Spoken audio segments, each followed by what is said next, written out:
और उपस्थित सभी आदरणीय भाई और बहनों,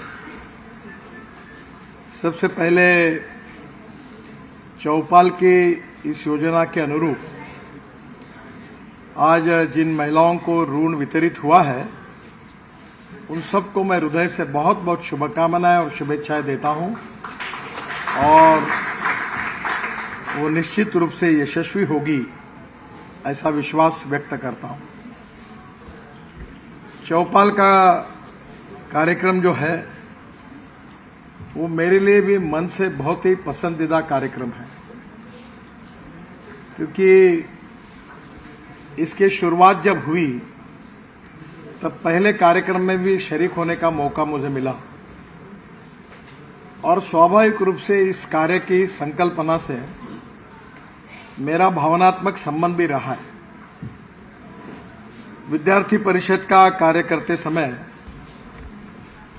जिस प्रकार के संस्कार और प्रेरणा मदन दास जी के मार्गदर्शन में हम सबको मिली वो यही थी कि हम समाज के जो शोषित है, पीड़ित है, दलित है, जो सामाजिक, आर्थिक, शैक्षणिक दृष्टि से पिछड़े हुए हैं, उनकी हम सेवा करें।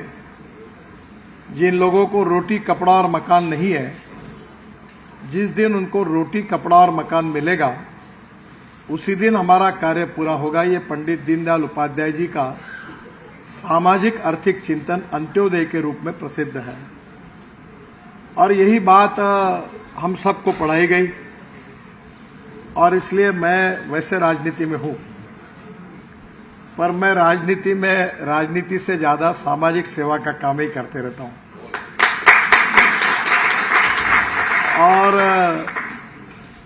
मैं ये राजनीतिक मित्रों को कहता हूं कि राजनीति न करने से इसका ज्यादा फायदा होता है। अभी इस चुनाव में मैंने तय किया था कि मैं पोस्टर, बैनर, कटआउट नहीं लगाऊंगा, मैं केवल लोगों को मिलूंगा और मुझे कोई फर्क नहीं पड़ा, मैं अच्छे वोटों से चुनाव जीता। तो पहली बात तो एक है कि हमारे देश में राजनीति का मतलब केवल सत्ता कारण ऐसा होता है, पर 1947 के पहले देश के लिए जिन्होंने मरे मिटे बलिदान किया वो भी राजकारण ही कर रहे थे, वो राष्ट्र कारण था।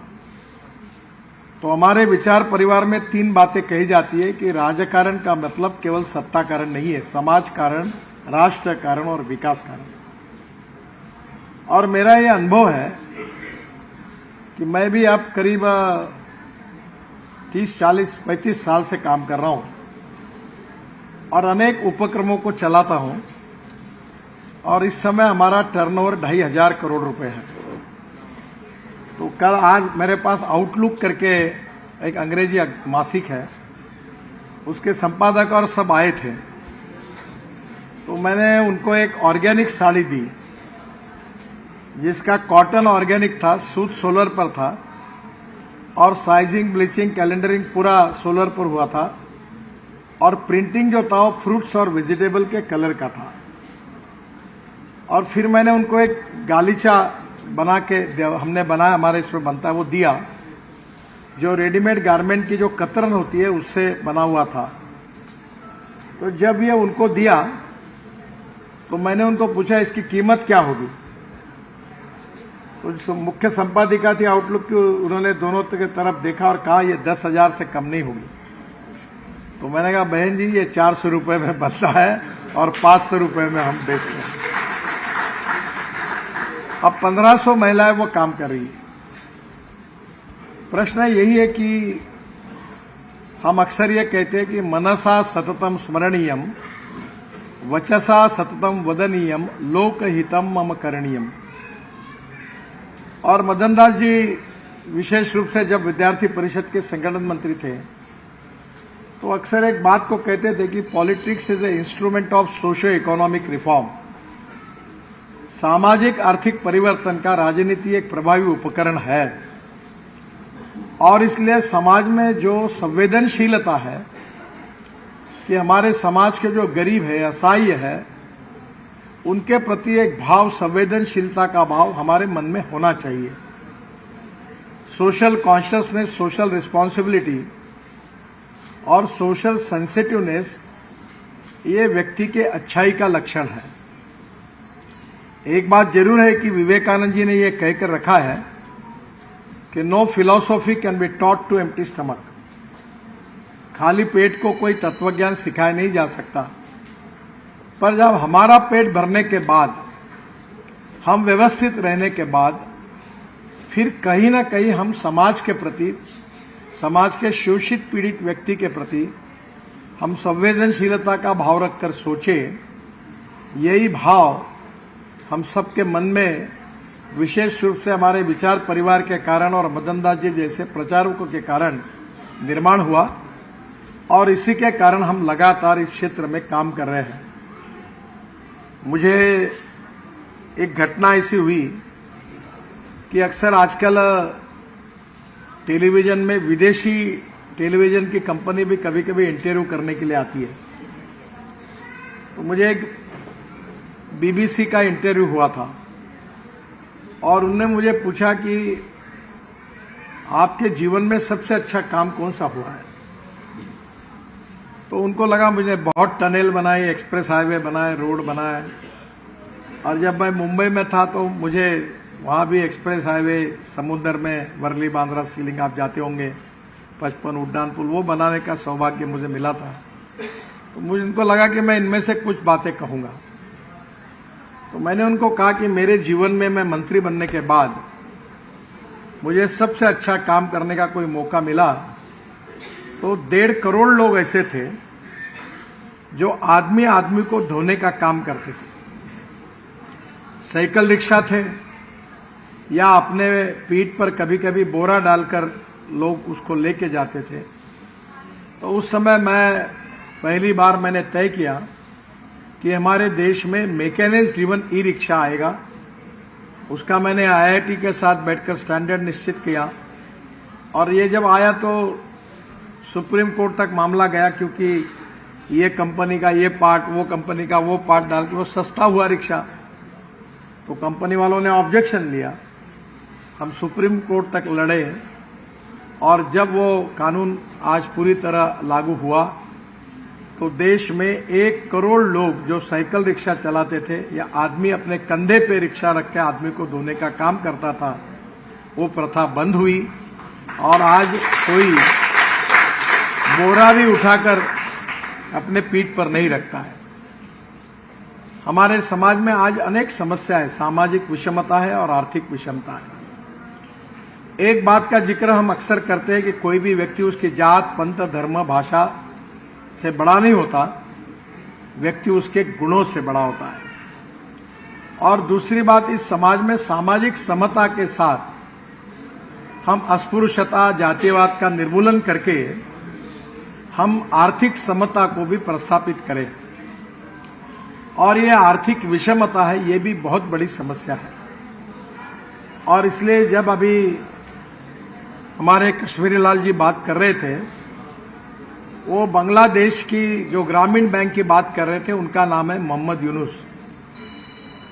मुझे उनके साथ एक कार्यक्रम में शरीक होने का मौका मिला, और उन्होंने क्या किया कि जो गरीब से गरीब लोग हैं उनको उन्होंने ग्रामीण बैंक के द्वारा महिलाओं को और उनको ये जो लोन है वो अवेलेबल करके दिया। और आपको एक आश्चर्य लगेगा कि मेरी पत्नी एक बैंक की अध्यक्ष है, तो मैंने उसको कहा कि जो ई रिक्शा वाले होते हैं उनको आप लोन दीजिए। तो उसने मुझे कहा ये तुम्हारी राजनीति है, मुझे मत बताइए, मुझे कोई लेना देना नहीं, कल लोन डूब जाएगा तो तुम भर के दोगे क्या। तो मैंने उनको कहा कि आप एक काम करो, पहले 100 रिक्शा फाइनेंस करके देखो, और आपको आश्चर्य होगा 100 के 100 लोगों ने ईमानदारी से पैसे भरे, एक भी डिफॉल्ट नहीं हुआ। जो लोग बैंकिंग को जानते हैं उसमें एक विशेषता है कि गरीब लोग जो होता है वो बैंक में रेगुलर पे करते, पैसा देते हैं, और उनका प्रमाण अच्छा है। और इसलिए स्वाभाविक रूप से ऐसे लोगों के प्रति समाज की गरीबी दूर हो, जो असहाय लोग हैं वो सम्मान से जिए, इसी भाव से मुझे याद है यह चौपाल की स्थापना हुई, मदन दास जी के प्रेरणा से हुई और भोलानाथ जी ने बहुत अच्छे तरीके से इस काम को बढ़ाया। आज मदन दास जी और भोलानाथ जी अपने बीच में नहीं है, पर यह कार्य निरंतर बढ़ रहा है। एक तो उनका आशीर्वाद भी है और आज जो वर्तमान स्थिति में काम कर रहे हैं उनका कार्य कर्तृत्व और नेतृत्व भी है। और मुझे लगता है कि ये गरीब लोगों का जो आशीर्वाद है ये निश्चित रूप से बहुत महत्वपूर्ण होता है। और आप समाज के साधु संत यही कहते हैं कि समाज के ऐसे जो शोषित है, पीड़ित है, दलित है, असहाय है, उनकी सेवा करना, यही सही में भगवान की सेवा करना इसका अर्थ होता है। तो एक प्रकार से ये कार्य बढ़ रहा है, दिल्ली के बाहर भी चल रहा है और अनेक महिलाओं को अलग अलग प्रकार के ऋण देकर उनको अपने जीवन में खड़ा करने का काम आप सब लोगों ने किया है। मुझे बहुत खुशी है। मैं केवल दो बातें आपको कहूंगा कि अब दुनिया बदल रही है। दो चीजें इंपॉर्टेंट है कि आजकल टेक्नोलॉजी बहुत बदल रही है। नॉलेज ये पावर है और इसलिए innovation, entrepreneurship, science, technology, research, skilled and successful practices, we name it as a knowledge and conversion of knowledge into wealth is the future. ये जो नॉलेज है, ये ज्ञान है, ये एक पावर है। अब दुनिया बदल चुकी है। मैं ऑटोमोबाइल का भी मंत्री हूं ट्रांसपोर्ट के कारण। अब सेमीकंडक्टर ये भविष्य है, हाइड्रोजन की गाड़ी भविष्य है। अभी मैं जिस इनोवा गाड़ी में आई वो दुनिया की पहली, वर्ल्ड की पहली गाड़ी है जो किसानों ने तैयार किए हुए 100% फ्यूल पे चलती है, इथेनॉल पर, और उसका एवरेज 40-60% बिजली तैयार करती है। अगर उसका पेट्रोल से तुलना करें तो 25 रुपए लीटर पेट्रोल का भाव होगा और पोल्यूशन 0।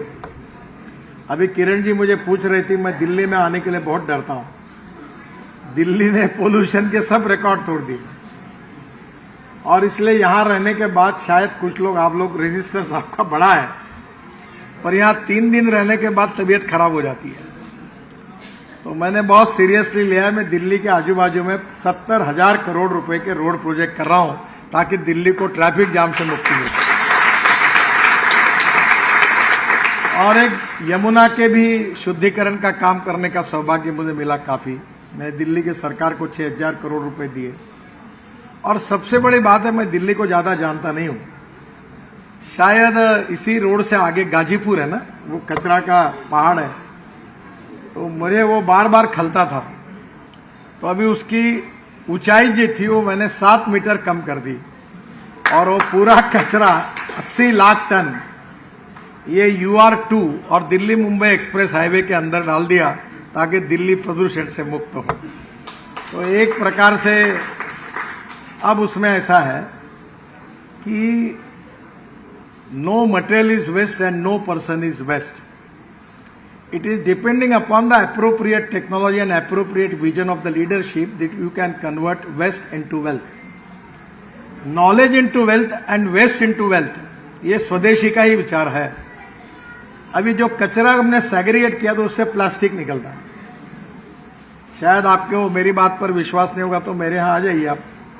अभी हम प्लास्टिक इकट्ठा करके क्रूड पेट्रोल बनाते हैं और ये पेट्रोल 50% डीजल में डालकर गाड़ियां चलती है। अब सेमीकंडक्टर जो है वो हमारी महिलाएं बना सकती है। अभी फ्रिज से लेकर वॉशिंग मशीन से लेकर ट्रक और बसेस तक और कार तक सेमीकंडक्टर की जरूरत है। वर्ल्ड में शॉर्टेज है और इसलिए सेमीकंडक्टर अपने बैठ में घर में पार्ट देके वो महिला बना सकती है क्या?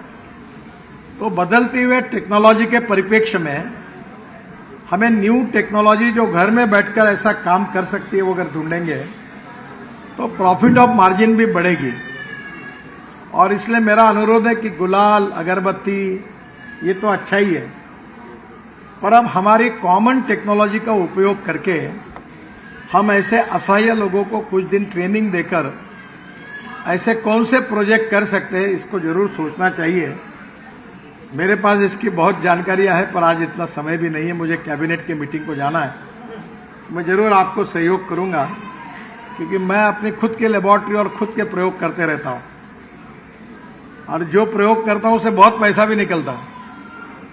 अभी गंदे पानी से हाइड्रोजन तैयार हो रहा है, जिसमें ट्रक और बस, मेरे पास गाड़ी है हाइड्रोजन की।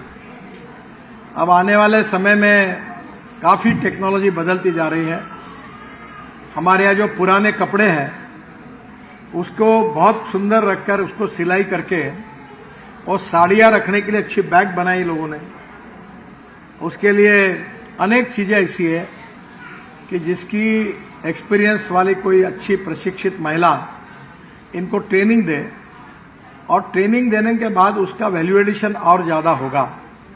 50,000, 60,000, लाख रुपए महीना की कमाई हो सकती है। और ऐसे ही समाज के लोगों में हुनर है, पर उनको एक्सपोजर नहीं मिला है, उनको अवसर नहीं मिलता। अगर अवसर हमने दिया तो वो भी अपने पैरों पर खड़े हो सकते हैं। और इसलिए कहीं ना कहीं तो हुनर है ही।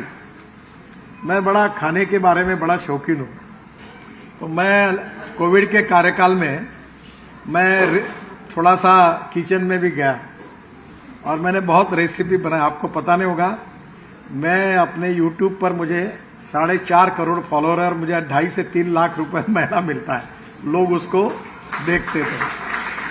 तो मैंने बीच में एक मुंबई की बहुत बड़ी ब्लॉगर थी, उसका इंटरव्यू हुआ, तो मैंने उसको वड़ा कैसे बनाता है वो उसको रेसिपी बताई। तो वो पूना के एक रेस्टोरेंट की थी, वो मैंने उसको बताई। वो इतनी हिट हुई कि सुप्रीम कोर्ट के चीफ जस्टिस चंद्रचूड़ साहब ने मुझे फोन करके बताया कि ये मैंने बनाया हमारे घर पर और बहुत अच्छी है। तो ये दुनिया भर में चला गया।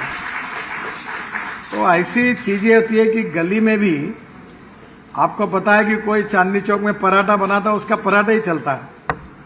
तो ये धीरे धीरे अलग अलग प्रकार की जो रेसिपीज है, टेक्निकल नॉलेज है, तांत्रिक प्रशिक्षण है, इससे हम आत्मनिर्भर बना सकते हैं लोगों को। उनके जीवन के जो दुख है, समस्या है, उसको दूर करके उनको एक सस्टेनेबल लाइफ दे सकते हैं। और आप चौपाल वाले, शायद मुझे मालूम नहीं आपको पता है कि नहीं, पर अभी यूनो में भूटान के प्रधानमंत्री जी ने एक बात की थी जो जिसकी चर्चा दुनिया में चल रही है।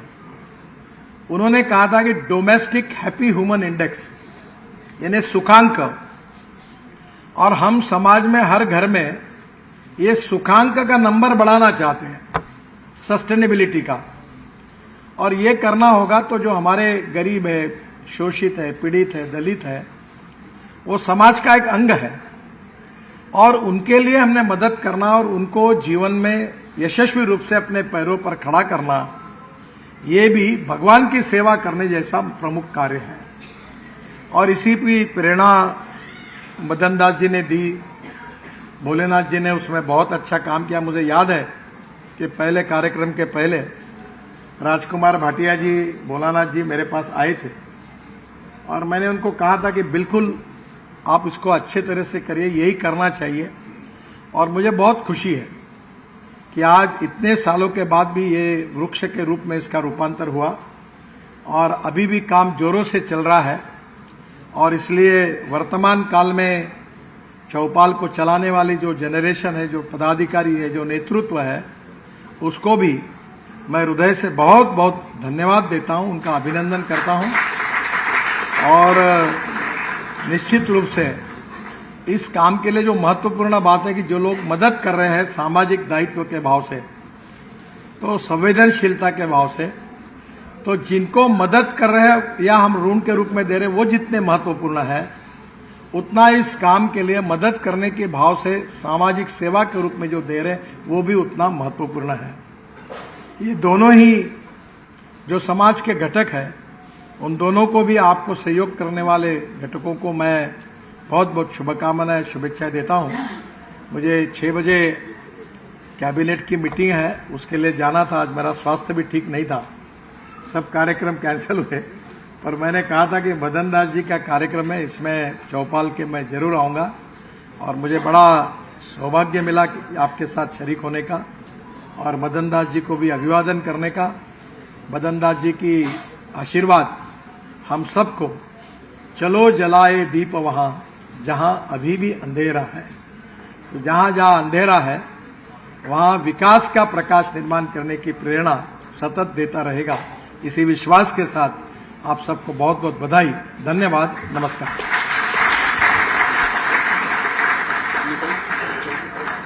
एक बार जोरदार तालियों से अभिनंदन आदरणीय